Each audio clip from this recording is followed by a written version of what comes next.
Hi, and welcome back to another video. And today is the day. I don't think I need to explain what I'm going to be talking about today, because as everyone knows, today is finally, November 5th, 2024, Election Day. I believe we have less than 7 hours now until the polls close and we start to get all these results in.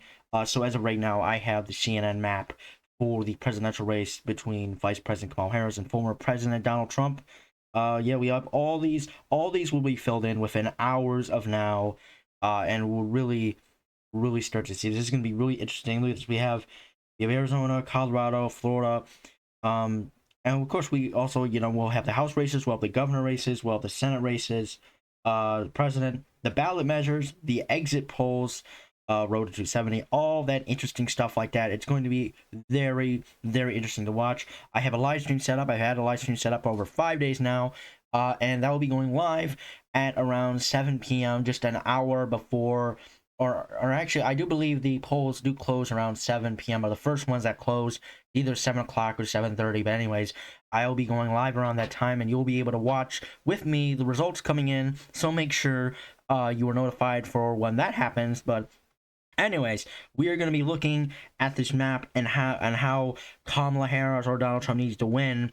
I just got, so as of recording this, it is let me check on my phone here.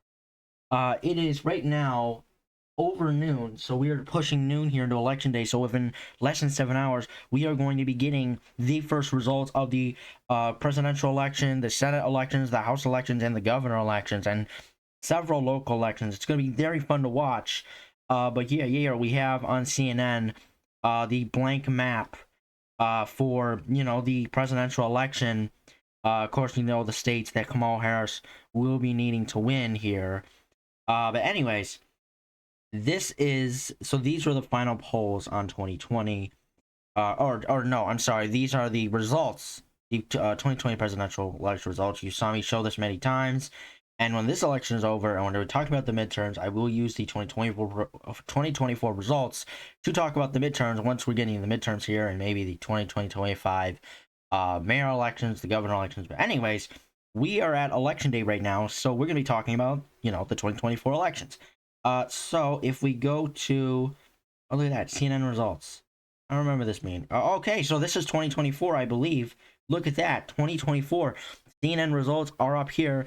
And of course, last night we found out that Kamala Harris and Donald Trump won 3 out of 3. Okay, so as of right now, it looks like that Kamala Harris has a small lead as of total votes. So the Democrats right now have a 3 vote lead over the Republicans right now. So good for Kamala Harris. However, there are millions and millions of votes to still come in that will be starting to count at 7 p.m. I believe it's 7 p.m. And look at that. Okay, so we got 5 hours. 5 hours to go. Look at that until the polls close. That is just unbelievable. And we're gonna start to see all this stuff that comes. Okay, so it was New Hampshire. Look at that. We have it in New Hampshire. Let's see. What does it show up? It's gonna redirect us to CNN. Look at that. The New Hampshire general election results on CNN. We have Kamala Harris at 3, Donald Trump at 3. Look at that.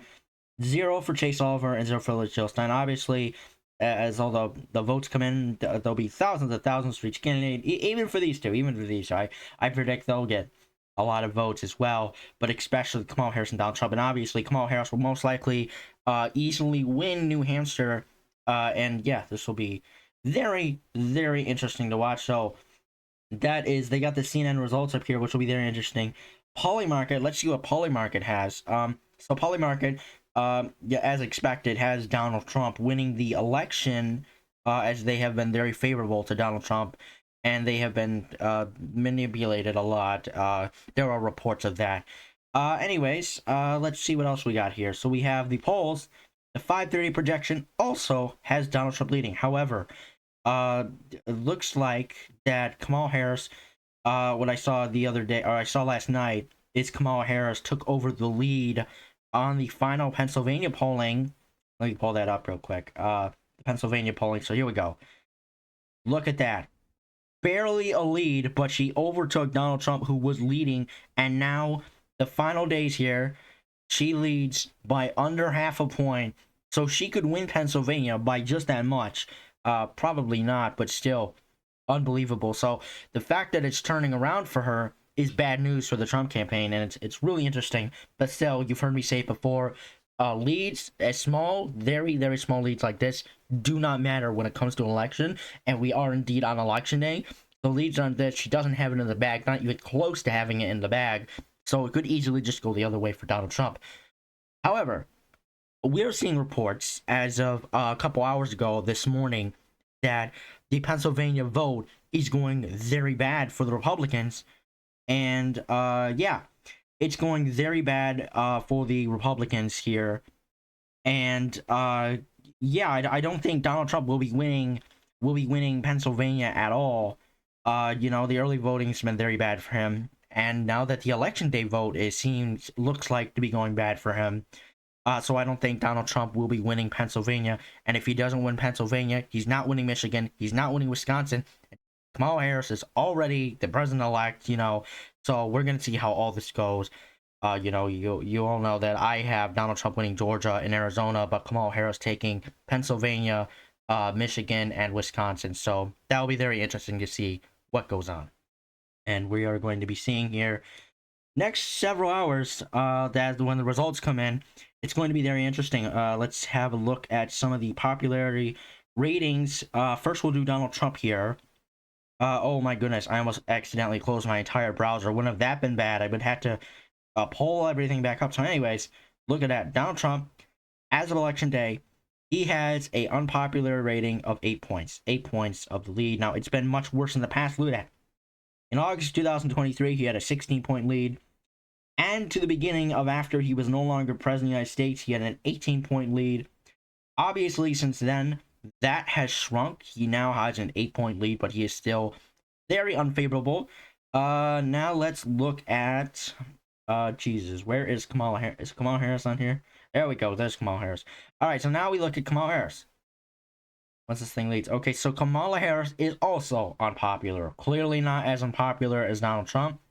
He has a 2-point unpopular rating, but you could still see in the beginning of her being vice president, she was popular, and that flipped on her. She became incredibly unpopular, just as unpopular as President Biden was.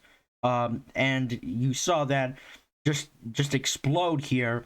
Just people were very frustrated with the administration, and they did not approve of Joe Biden and Kamala Harris as president and vice president. However, once Joe Biden dropped out of the race, you saw Kamala Harris's favorability just surge there. Look at that. She went from, let's see, 17 to 16 points, and she immediately dropped all the way down, and her favorability overtook it. It took a while, but you could see, yeah, you see there that her favorability overtook it, 46 to 46, and they were in the lead for a little bit until the unfavorable once again overtook them. So the favorability looks like they had a peak of over a point there. Wow, would you really look at that? Until the unfavorable overtook them. And now it's leading by 2 points on election day, so not good for Kamala Harris. But still not as much as Donald Trump. Donald Trump has a swing of over 5 points. He is 8-point lead of unfavorability. So not good for either candidates, but especially not good for Donald Trump. Let's see. I saw Joe Biden on here. Let's see Joe Biden. Now, Joe Biden isn't candidate anymore, but I do like to check in on him every once in a while. So this isn't his presidential approval rating. This is just, you know, how Americans feel about him. And you can see in the beginning of his presidency, Americans were very, they liked Joe Biden until, obviously, the Afghanistan thing dropped in August of here. You could see his favorability was still going down, but it wasn't until the Afghanistan thing happened around August where it really tanked, and you saw his unfavorability just explode. I do believe it shows better once you go to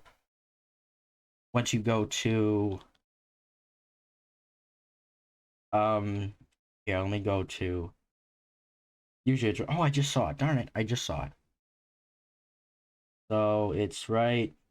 Yeah, I'm so sorry. 538 is really slow today. Anyways, you get what I'm trying to say. They're all unpopular, so they're really using the popularity. Really isn't going to be something that either the Democrats or the Republicans can do this time around. You know, to say, oh, your opponent's very unpopular and mine is popular. So both Kamala Harris and Donald Trump unpopular. Look at Joe Biden. He has a 17-point disapproval rating. He is very unpopular. Obviously, like I showed you before, he had a popularity rating. Americans were happy, and then when you got to August, around August, look at that. You just saw that just crumble, and he became very unpopular. Now he had several peaks of unpopularity and several falls. Look at that. So this was one peak. He in July of 2022, Joe Biden had an 18-point disapproval rating, almost to 20 points. And you saw it, I believe this was after the State of the Union address. No, this couldn't be. I forgot why this spiked, but this did spike. You saw Joe Biden's approval rating go from, let's see here, 38% all the way to 42%. That is a 5-point swing in the advantage for the approval rating. But still, you saw that it stopped surging, and Joe Biden hung around by 9 to 10 points of being unpopular. And now you're just seeing, before he dropped out of the race, we see his campaign in early 2024. So in April, he announced running for re-election, and around that time, he had a 16-point disapproval rating, so it wasn't really looking good for his campaign. And then let's see when he dropped out of the race was July 21st. So around that time, he had a 17-point disapproval rating. After that, you saw a little dip in the disapproval rating that went down over a point, but still he remains very unpopular in the approval range. You see it still spiking. So the disapproval rate now stands at 56%, and the approval stands at 38%. Obviously, nobody really pays attention to this stuff anymore because Joe Biden is no longer a candidate for president. He is an outgoing president. He will no longer be president on January 20th, 2025. So, and we will see either Kamala Harris will be his successor or Donald Trump. And yeah, we'll see what happens. But I do believe Kamala Harris will be his successor. But anyways, taking a break from the polls. So we already see that the vote in New Hampshire, for that small town that has only a population of 6 people, it was expected all votes to either go for Kamala Harris or one going to Donald Trump or, Chase Oliver or Bill Stein. But usually, they usually all go to the Democrat. But it was really interesting. It was really start to this election where it was a tie, right? Kamala Harris won 3, and Donald Trump was able to take 3 of these. It's really unlikely. I believe Joe Biden in 2020, he won all 6. So Kamala Harris to only win half is not good for the Kamala Harris campaign. But I don't think it's really something to worry about. These are just 6 votes. This is not something that will affect the Harris campaign or the Trump campaign. I don't really think it's something for either of them to worry about. Because there's just millions and millions of other votes to be counted when we get into election night. It's going to be very interesting to watch. Make sure to watch out for my live stream where you guys can check in and see the results. I will be live streaming, these the CNN website results, so you guys can watch out for that. Maybe I'll come in, I'll talk to you guys, read some comments, but we'll see how it goes. It's gonna be very, very interesting, and I can't wait to watch it. And then I can't wait for tomorrow morning. I'll be making a video on the results or what's going on so far. I have no idea what that video is gonna look like. Usually when something happens, I'll be able to plan out a video, and I'll drop it real quick. But it's going to be very interesting to see what happens tomorrow, and I'm very excited to see what's going to go down. But anyways, that is the video for today. I hope you guys enjoyed watching. If you did, please consider liking the video and subscribing, because that really helps out the channel, and following me on Twitter @VoteBreakdown. And I will see you guys in the next video. Bye.